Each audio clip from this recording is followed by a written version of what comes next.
Vote करेंगे उस हिसाब से उन्हें वोट बहुत करेंगे। शुक्रिया। और हमारे खास मेहमान आसिम वकार जी की बारी। सबकी ओपिनियन कलेक्ट करने के बाद अब आसिम वकार जी से बात करते हैं। वकार साहब, बहुत शुक्रिया आपका। आप भी महसूस कर रहे होंगे कि पिछले 6-1 महीने से, बल्कि 3-4 महीने से ज़्यादा आप देख रहे होंगे कि जितने भी मेन स्ट्रीम की पॉलिटिकल पार्टीज उत्तर प्रदेश में हैं, इन सब के फोकस में या तो ओबीसी हैं या शेड्यूल्ड कास्ट है। और जब मैं ओबीसी की बात करता हूं तो ग्रैंड ओबीसी फॉर्मेट की बात करता हूं, जिसमें 10-11% या 12% के आसपास मुस्लिम ओबीसी भी सम्मिलित हैं। तो आप इस पर क्या ओपिनियन रखते हैं, और जो मुस्लिम ओबीसी है इसके बारे में भी आपकी क्या धारणा है कि इनका पॉलिटिकल मूव क्या रहता है? देखिए, सबकी बातें मैंने बहुत गौर से सुनी।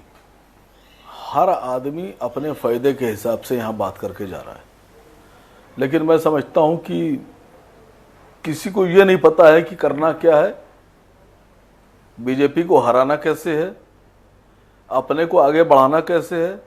बस बोलना है, बोलने आ गए। ये हमारे भाई बैठे हैं छोटे अरुण राजभर साहब, सबसे मज़ेदार बात तो इन्हीं ने कही।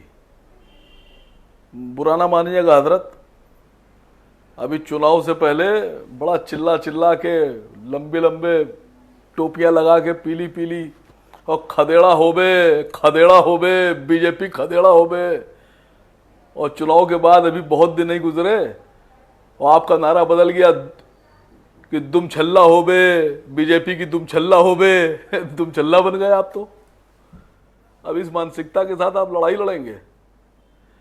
पहले तो ये तय कर लीजिए है कहाँ, आप खदेड़ा करेंगे या दुम छल्ला बनेंगे। साहब आप कहाँ तक खड़े हैं? नहीं, एक second, no interruption please, no Arun please. पहला राउंड है, कोई किसी को इंटरप्ट नहीं, फ्री टाइम है सबका। बोलिए वकार साहब। नहीं सर, मैंने झूठ बोला ही नहीं। अगर मैंने कोई गलत बात की होती, कोई गलत बयानी की होती, कोई झूठ बोला होता, पर झूठा आरोप लगाया होता, तो मैं सजा का हकदार था। सर, आप चुनाव से पहले के भाषण उठा के देख लीजिए, भगा के रख देंगे, बीजेपी खत्म कर देंगे और मुख्यमंत्री को इजेक्ट कर देंगे और खदेड़ा कर देंगे और फदेड़ा कर देंगे, और अब दुम छल्ला बन जाएंगे, दुम में लटक जाएंगे, हमको ले लो। No no no, don't use इस तरह की डेरोगेटरी वर्ड मत यूज करें।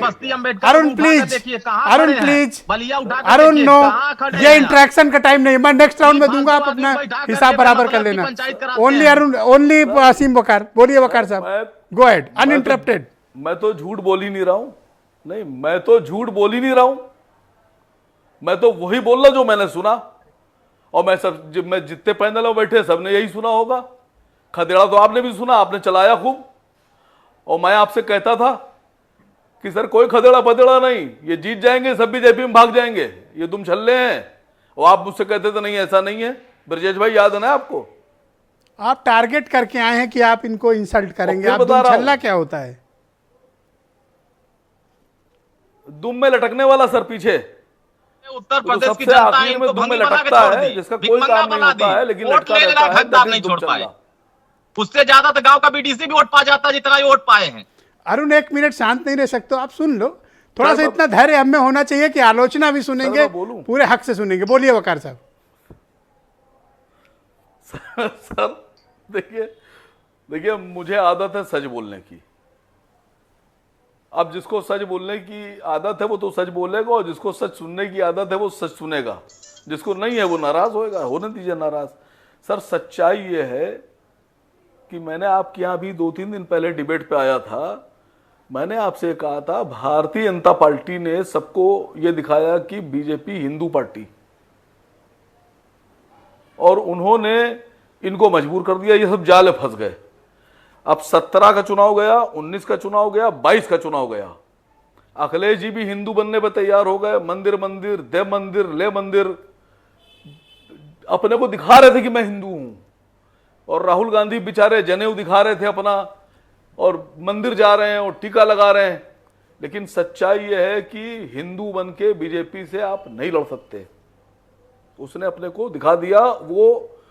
वो हिंदुओं पे एक जादू छोड़ के आई है कि मुसलमानों को ये कर देंगे, मुसलमानों को वो कर देंगे, मुसलमानों को परेशान कर देंगे। सर, मैंने आपके चैनल पे बोला था बीजेपी का वोट बैंक 41%।